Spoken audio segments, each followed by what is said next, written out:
As he continues his medical treatment, King Charles is expected to change his plan for his future trip to Australia. In the fall, the 75-year-old King and Queen Camilla are expected to travel throughout Australia.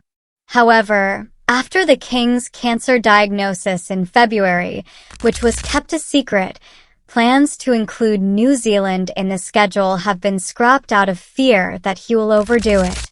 Naturally, it will be a bitter disappointment on both sides to not have the opportunity for the King and Queen to visit New Zealand, a source confessed to the Daily Mirror, expressing disappointment about the cancelled visit and citing the King's health as the first concern. However, everyone is aware of the King's continuing health problems and his requirement to take it slow. It is much desired that more possibilities will present themselves in the future. The 6 days that Charles and Camilla will spend in Australia will include a 2-day break before they go to Samoa for the Commonwealth Heads of Government meeting. The King's schedule for the visit includes visiting with those impacted by Cyclone Jasper's destructive floods in January.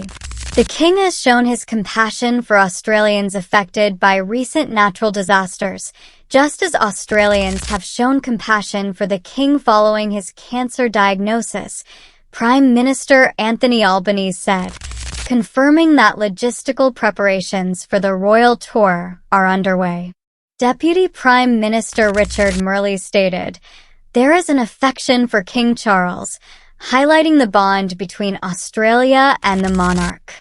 I am aware of King Charles's great love for Australia.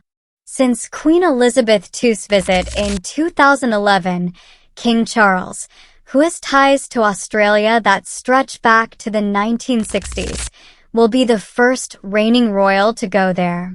According to a palace source, the King's medical advice and any necessary modifications will still affect the final arrangements for the fall visit.